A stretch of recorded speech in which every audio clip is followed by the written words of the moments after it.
Ayun, tawag dito, wala namang iba. Babalik lang tayo sa dati. Sino ba dito pa talaga yung willing pa talaga magtrabaho sa MG? Yung talagang gusto nyo pang magtrabaho dito So this time, kung paano natin umpisahan yung MG noon nung pumasok ang Quezon City, kung paano kami gano'ng ka-strict noon, mas strict ngayon. May HR na tayo. Actually, yung pag-strict naman ng HR, napapansin ko medyo nahihirapan kayo dun sa adjustment, lalo dun sa mga dati na. So wala naman talagang mahirap dun sa pagkakaroon natin ng HR Actually, tulong siya sa atin. Tulong siya sa inyo. Guidelines yan. Nandyan siya para pag meron kayong ibang concern, nandyan siya. May concern kayo sa SSS, sa mga benefits nyo, nandyan siya. Paintindi ko sa inyo nung wala tayong HR, ako yun. So kung ano yung hirap ni Jason ngayon, alam ko yan. Mas mahirap yung sa kanya ngayon kasi lahat talaga hawak niya, sakop niya. Hindi madaling trabaho yan. Yung ginagawa niyo, yung pagpapaalam niyo pa lang nang absent kayo, nang late kayo, problema na yan kasi meron tayong normal or regular na operation.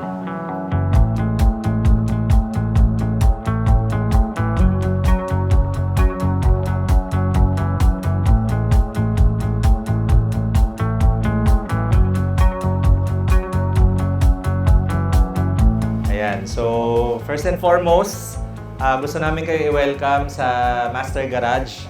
So, kaninang umaga, nabigyan na kayo ng tour dito sa ating shop. By the way, ito yung first branch ng Master Garage. Para dun sa mga hindi pa nakakaalam, we currently have 5 branches na nag-ooperate. So, before anything else, bago tayo mag-start dito sa ating company onboarding and orientation, i-dedicate muna natin yung time ng training na to sa ating Panginoon by starting with a prayer. Okay, so magsitayo lang tayo lahat. Ito ay hindi matatapos without each and every one of us na may ma-take away, may matutunan, at mag-grow. Maraming salamat po, O Lord, and lahat po ng ito ay itinataas namin sa pangalan ng Panginoong Hesus at sa kapangyarihan ng banal na Espiritu. Amen and amen. Kasi yung mga susunod na training, moving forward, hahatiin kayo sa dalawang batch. So, doon tayo sa training room talaga sa taas. So, 15 per 15. Yung 15 or 16, nag-iikot sa shop. Ngayon. So, a mixture of Pampanga, QC, and Batangas Warriors. And yung iba sa inyo, I think 3 of you, will only attend yung onboarding here. And then, we'll go back to their original branch of designation. Okay, so ang Master Garage, guys, binubuo ito ng maraming individuals. Maraming tao na nagtutulong-tulong to bring us the success that we have now to share and encourage bawat members ng Master Garage. Kasi capable naman tayo talaga. Basta we have yung open mind to learn, yung humility to accept our mistakes, but more importantly, yung grit. So again, 2026, panibagong yugto na naman natin to, panibagong training na naman. Pansin nyo, dito si Master. Big sabihin yan, meron na namang mangyayari dito sa Cavite. Kayo ang gagayahin ng mga bago. Exactly. Pag ganyan-ganyan kayo dyan, gagayahin kayo sigurado 100%. Kaya nga kami nagpauna ng training, ng recap sa inyo Nakikita nyo naman di ba? Dito nagsisimula lahat. Okay naman ang Pampanga. Dito galing yun di ba? It's something that you have to be proud of. Dapat yan, proud kayo. Para mga alagad nyo yun para mga anak nyo di ba? Ano bang sabi natin, di ba? Nag-umpisa kaming 3 rito para tumulong. Yung binibigay namin sa inyo is way forward nga ang tawag. Yung naitulong namin sa inyo, itulong lang din natin sa iba. Di ba? Ngayon, kung gusto mo ng mas malaki, may pribileyo naman kayo mag-ibang bansa. Marami na nakakapag-abroad. Because, dun sa pangalan kung saan kayo nakatungtong. Tama, mali? Tama, mali, guys. Pagtingin pala ng resume nyo, pag galing kayo ng MG, iba na ang tingin ng recruiter sa inyo. Pag galing MG yan, sigurado tayo dyan. Diba? Okay, magmadali. Tsaka minsan nasasaktan ako pa. Pag nandito tayo sa floor, mahusay, wala naman akong problema. Kaya lang, nagkakaroon naman kayo ng problema sa HR. Yan ang hindi ko kayo kayang talagang sagutin. Kasi kayo na yan Pagdating doon na master, ito na, final na sino? Si Michael patay. Ito na. Pag nag-issue na yung dalawa, buti, kamo, nahihilot pa. Maya ka naman ng konti. Dami na ng bash sa'yo doon. Pati ako na-bash. Masamang amo daw ako, hayop ka. Ako pa masama eh. Yung amo ko yan. Papatayin ko yan. Sabi pa sa akin doon. Sabi, dami na-bash ako ng partner eh. Bariling ko yan. Tatawa na lang ako eh. Pero kasi nga, again, iba-iba kasi intindihan ng tao doon eh. Pero kung papansinin nyo, maraming goods na comments doon. Kasi naiintindihan nila. It has to be done. Ang disiplina, hindi lang yan sa trabaho. Diba? Saan pa yan, Adrian? Disiplina rin. At kaya si Adrian, pag nasa labas, pag sinasama namin yan sa Yoslub, hindi kami napapaya kasi may disiplina eh. Dala-dala. Kaya mo ngayaan doon. Kahit ibang tao yung nandun, ibang kultura nun sa car community, pinahayaan namin kasi tama yung ginagawa eh. Di ba? Yun lang naman. Wala namang iba. Another thing that sets our company apart is yung investment natin sa pinaka-importanting asset or pinaka-importanting member ng company na to, which is kayong mga warriors. You might be wondering, bakit kaya warriors yung tawag sa mga mechanics ng Master Garage? Well, you are warriors talaga in a sense kasi kayo yung humaharap sa araw-araw na laban dito sa shop natin. Ganon din yung impact niyan. Magdo-domino effect yung positive review na yan. So again, wag na wag niyong i-underestimate yung impact ng isang customer interaction. Never. Introduce ko kanina si Sir Romeo Pascual Jr. Ayan, siya sa likod. Sir Romeo, good afternoon, good afternoon. Wala. Hindi siya tumulay eh. Yung result ng Pampanga maganda. Bakit? Dahil sa inyo. Kayo naman nagturo nun. Kaya pag pumunta sila, July, sila Mark, Yan ang mga dahilan, no? sila paparay doon, yung respeto nandun pa rin talagang paggaling dito. Nandun pa rin sila, buong-buo pa rin. Nagets niyo yung part na yan. Ikaw, tao dito, G. Malayong malayo siya, lalo na sa attitude. Lalo na sa management, tapos sa yung mga surroundings, lahat. Napaka-toxic kasi rin dati. Wala sistema. Kumbaga, diskarte mo lahat. Di tulad dito, kahit sino, makakausap mo, lahat, close kayo. Kasi ang inuna kasi rito yung attitude talaga. Opo, happy nga ako rito. Tatagal ka. Hanggang kailan ba tayo rito? Hindi, depende pa rin naman sa desisyon namin. Oo, hanggang saan ba tayo? Depende sa'yo kung kailan mo ba. Ha? Out ka na. Huwag mo, sir. Huwag mo. Okay, ganito yan ha, mga paps, kung bakit tayo ginagawa natin to. Para pagdating ng mga bago, hindi tayo mag-waste ng time.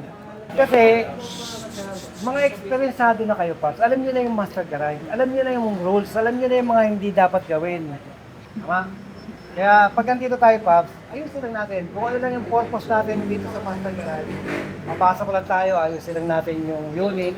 O pagkatapos niyan, gumuwi na. Ganun lang. Okay? Sino ba dito yung pumunta lang dito kasi kailangan ng trabaho? Yung totoo. Yung totoo. Wala naman. So lahat kayo gusto talaga nandito kayo. Anyway, going back dun sa sinasabi ko, when you have goal, wag mong tingnan ng tingnan kung ano yung... I'm not saying na hindi wag kayong manghangad ng pera. Hindi ko sinasabi yun. Everybody needs money. It's a necessity. Kailangan natin lahat yan. Pero the first thing you have to do is set your goals, receive mo yung magaganda, tingnan mo yung magaganda. Aside from money, you have to look dun sa mga sa paligid mo kung ano yung magagandang pwede mo makuha or matutunan. So this is actually an opportunity for you guys. Marami na kaming galing dito na nakapag-abroad na sobrang dami na. Until now, meron mga rito nag-abroad pag magbabakasyon, dito pa rin nagtatrabaho eh. Until now. So wala kaming part doon na ayaw namin mangyari yun. This is not the company na yung parang pipigilan namin kayo para dito lang kayo sa amin kasi magaling kayo. No. Again, blessing sa akin to. Nung nagkaroon ako ng Master Garage, it's a huge blessing for me. Pero palakpakan natin sa July, go ahead.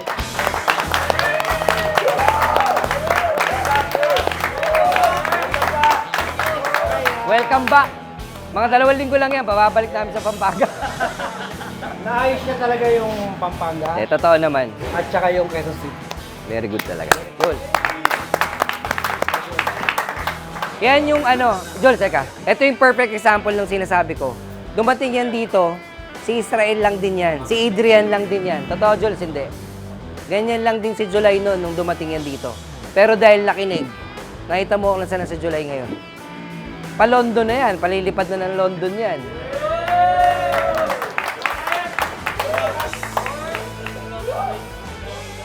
Doon siya sa falling down. At saka syempre, malaking pasalamat din sa suporta ni Papa Ray. Go ahead. Yes, of course naman. Isang tawag lang, kahit Matik. Pampanga, Paparay. hindi pa rin talaga. Yan yung sinasabi namin, yung mga OG nga, yung mga dati na rito. Bakit sa tingin nyo, bakit nila ginagawa yan? Hindi na yan dahil sa sweldo eh.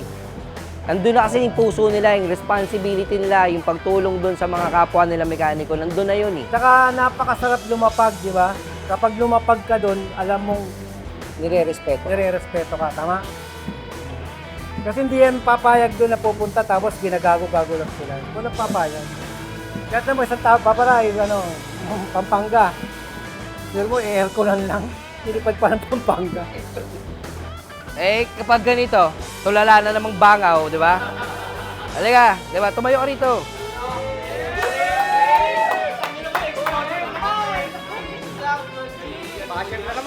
Basher na naman, no, di ba? O, tinan mo, kapag ito ba lalapag sa Pampanga, mararamdaman mo yung tulad na nararamdaman na Paparay, sa tingin mo? Minsan. Gago po, Hindi, magmamature din yan. Magkakaanak na eh.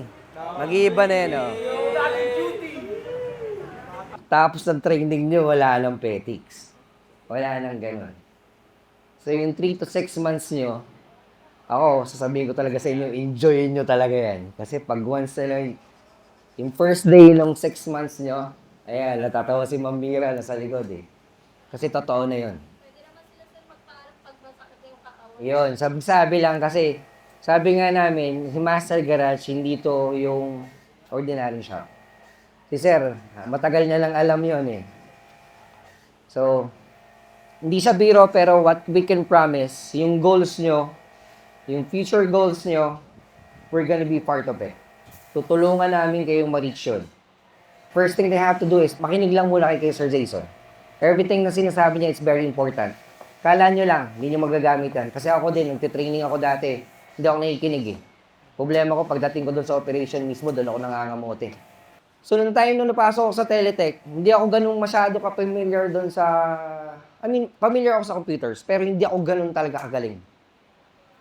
Napansin ako ng Sir Jason yun, nasabi niya, bro, para napansin ko medyo mag-struggle ka. Kapag hindi kita natulungan sa part na yan, bakit hindi ka pumasa? Sige. He was able to create his own training on own expense. Pera niya, bahay niya, yung computer shop niya yun, di ba? Yung computer shop niya, kinuha niya kami, I think mga 10 kami. Hindi to part ng company training ah. Personal niya to. Ginawa niya, created it para tulungan kami. Imagine that. He doesn't even know me that time. Doesn't even know me. Parang nasa first week pa lang kami ng training. Sa akin, tinan mo naman yung sura ng Sir Jason mo, sa akin siya yung sura ko. Mukha, diba? I mean, parang santo to eh. Mukha ako sa Satanas eh. Tattoo lang. Diba? Opposite talaga kami. When it comes dun sa ano, naging mag-best friend kami. Imagine mo yun. The time na yun, nung nakita ko kasi yun, nung time na tinulungan niya ako, nilagay ko talaga sa isip ko yun. Puso't kaluluwa ko, nireceive ko yun. Someday, sabi ko. Yung tao na to, makakabawi rin ako. In time, makakabawi din ako. Sabi ko talaga. So, nung time na nabigyan na ako ng MG, nung binigay na sa akin yung MG, parang second year pa lang nililigawan ko lang dito. Zay, punta, sumama ka na sa akin dito. Tulungan mo ako dito. Kasi I need someone that we can really trust. Yun yung blessing na na-receive ko way back 2010. Nung natuto akong hindi tingnan yung pera. It's actually one of the blessing that I had. Sina Sir Miles nyo, yung mga tao ko dito is actually a blessing. Sina Mamira nyo. Now, sobrang blessed ulit ako kasi nandito kayo. Nabigyan na naman ako ng panibagong blessing. So we're hoping na sana kami din is maging blessing for you guys. So just please help us na tulungan kayo, i-guide kayo. And again, let's just have fun. Okay? Thank you guys. Thank you, Sir Roman. Nakakaiyak ka, sir? Nakakaiyak ba? Tatanggalin na kita, tanga. Dito ka, upo ka rito ba? Yung mga nakatayo dyan, upo muna. Hindi ko tinitingnan yung merong may experience. Okay? Kasi yung may experience, kumbaga pa sa tama o mali. May matututunan ka ba sa tama? Wala na, tama na yun eh. Sa mali, marami tayong matututunan. Okay? Yung experience nyo, Paps, ano natin yan, kumbaga, magazine ng mga bullet. Okay? Nakapondo. Relax nyo mo po muna yan. Ang training na ginagawa kasi ni Master ay talagang reset sa zero. Okay? At saka sasamahan natin ang pagkakaiba kasi niyan, yung standard, yung way ng paggawa, ayan, kagaya ng mga decision making na ganyan. O, sa iba, hindi pa nila na-experience ng, ganun pala yun. Tsaka dito, mga sir, mga ma'am, yung mga rules, okay, rulings. Dito, Paps, bawal ang pikon. Madam, okay? Ay, thank you sir ha, love you. Oh, yung customer natin, di ba? Ganyan dito, Paps. We build family doon sa mga clients natin. Hindi yung pag nasigil mo na, bahala ka na sa buhay mo. Hindi ganun, ang binubuo natin dito, pamilya. Right? Nag-uumpisa yung magandang relasyon sa pamamagitan ng communication, di ba? Ayun. So, yung pakikipag-communicate, dapat meron kang alam. Yan. Kapag ang isang customer na marunong at tinanong ka at di ka nakasagot, todas tayo lahat. Ang mali mo, mali niya. Ang mali niya, mali mo rin. Mali niyong lahat. Mali nating lahat. Naintindihan? Pag kinumplain ka, ang kinocomplain niya yung buong kumpanya. Naintindihan? Oh. Kaya kayo inalagaan. Huwag kayong mag-alala, Paps. Mamahalin naman kayo ng todo-todo. Okay? Basta dito, Paps, ang pinagbabawal lang namin yung biro na merong physical. Okay? Ako sinasabi ko lang kasi minsan may ganyan eh, na-over na doon sa pagiging closeness. Tama? Dapat may limitation pa rin. Respeto sa mga nauna sa atin, mga senior, junior na meron na rito. Okay? Respetuhan lang. Dito kasi pantay-pantay. Kahit senior sa senior, kahit ako ang gumawa ng unit, nagpapa-cross-check kami sa isa't isa. So, nandito tayo para magtulungan. Naintindihan? Ibigay nyo lang muna itong panahon na to, Paps, doon sa training natin. Kasi kailangan nyo talaga to. Ang target natin dito, Paps, kailangan 3 months full-fledged warrior na kayo. Ang mga training natin dito ay theory and actual. Yan. Ano ang signal na meron ng throttle body? Throttle temperature sensor. Yes, TPS. Tama. Palakpakan natin. Yung mga ganyan lang mga. Di ba? Good na. Good, very good. Galing na nag-hire ah. Galing talaga.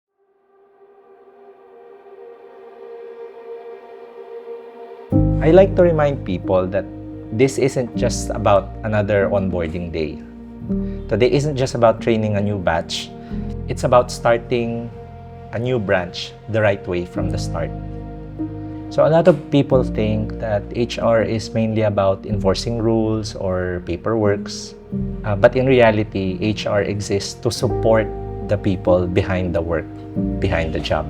So our role in HR is simple, and that is to make sure that people are supported, guided, and treated fairly. Rules and policies matter, but they're not the goal. The goal is helping people succeed while keeping standards clear and consistent. So here at Master Garage, we are very intentional on how we train our people. We don't only focus on technical skills or job performance, meaning we don't just train for the job.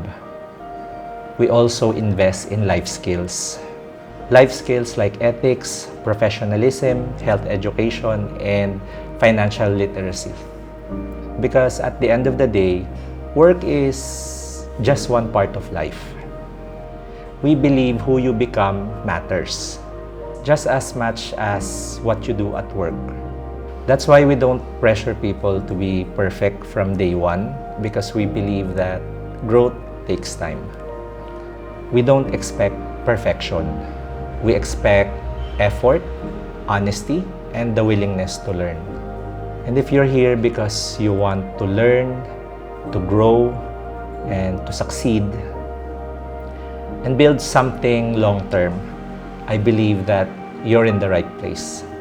You're exactly where you need to be. So to our new batch of members, we welcome you to Master Garage.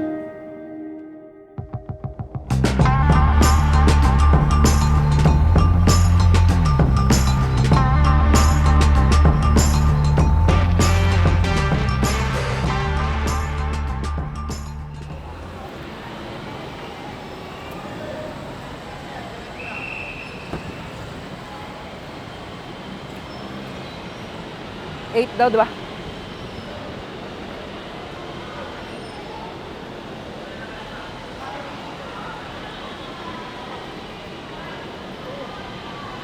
Saan na?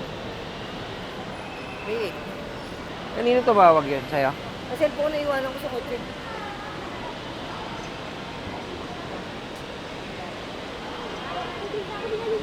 Bro, asan daw kayo?